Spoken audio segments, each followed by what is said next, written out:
Have you ever felt like your soul was drowning in noise even when you were alone? Have you ever sat in silence and still couldn't hear yourself think? Have you ever longed for peace in a world that keeps demanding more? Louder, faster. Welcome back to the channel.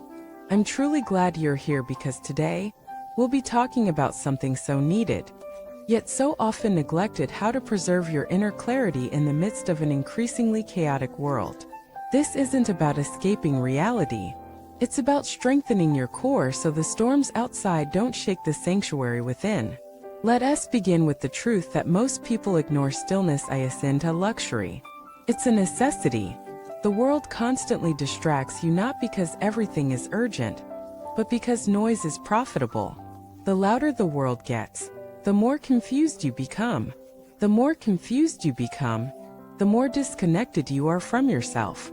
And a disconnected person is easier to manipulate, sell to, and control.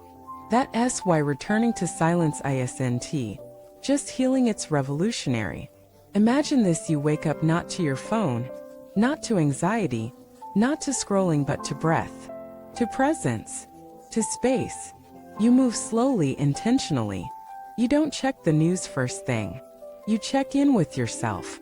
That shift alone could recalibrate your entire life. But let us go even deeper. Clarity is not found in isolation, it's found in alignment. You can be alone and still be chaotic inside. You can be quiet and still have a storm in your chest. So how do we build the kind of inner stillness that lasts? The first practice is subtraction. You don't need more affirmations, you need fewer distractions. You don't need more productivity tools, you need less noise. Ask yourself honestly, what do you consume that clouds your mind? What do you tolerate that fractures your peace? Delete one thing today.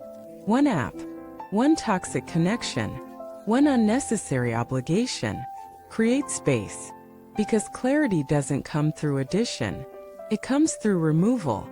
The second practice is solitude, not loneliness, but intentional solitude. Make time to be alone without input. No music, no conversations, no screens. Just you and your breath. Feel uncomfortable. That's the point. Because the first layers of solitude are always noisy. But if you sit long enough, you'll start to hear something deeper: your truth. And that truth will guide you far better than any trend, guru, or influencer ever could. The third practice is emotional hygiene. Most people clean their bodies every day but never clean their emotions. Resentment builds up. Anxiety accumulates. Guilt lingers. You need rituals that help you process and release. Journaling, movement, breath work. Not to be perfect, but to be clear. To feel what's there without judgment. To let go, not suppress. The fourth practice is simplicity. Clutter isn't just physical, it's mental. Every tab you keep open in your mind drains your clarity.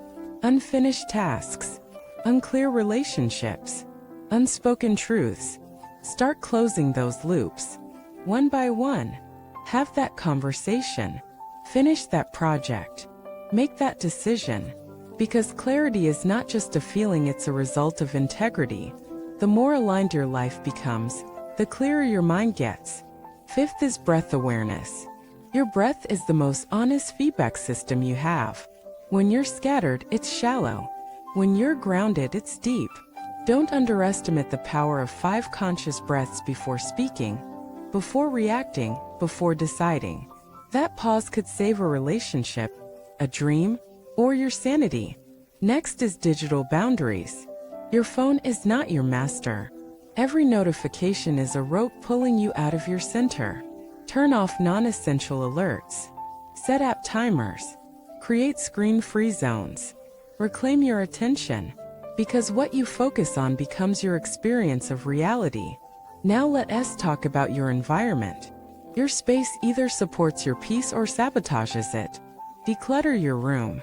Light a candle. Open a window. Don't underestimate the energetic weight of your surroundings. Your external space often mirrors your internal space. Create order around you, and order will grow within you. Then comes the art of mindful movement. You don't need a gym. You need to move with presence. Stretch. Walk. Breathe into your body. Reconnect with the vessel that carries your spirit. Your body holds wisdom, trauma, memory. Move it gently, often. Let us go deeper into relational clarity. Surround yourself with people who respect your silence. You don't need to explain your need for space. Real ones get it. They want to take your boundaries personally. And if someone mocks your stillness, they're likely threatened by what they can't control. Let them go. And let us not forget spiritual clarity. Whatever your belief system, make time to connect. Not through performance, but through presence. Pray, meditate, reflect. Talk to something bigger than yourself, even if you don't know what that is. Because humility opens you to grace, and grace clears what effort cannot. Hear us what all this leads to: resilience. Not the loud, aggressive kind, but the kind that bends without breaking, that listens more than it speaks, that stays rooted even when the winds are strong. Inner clarity. 1T make life easier, but it will make you unshakable. When chaos comes, and it will you 1T panic. You'll breathe, you'll observe, you'll choose, because you've built a center so strong that the world no longer decides your state of mind. You do. Thank you for watching this video. If you've started protecting your peace, simplifying your world, or walking toward inner stillness, I'd love to hear about it. Share your practices in the comments, subscribe if you haven't already, and turn on that bell. This is your space, a community for the quietly powerful, the inwardly free. Let us keep growing, one breath at a time.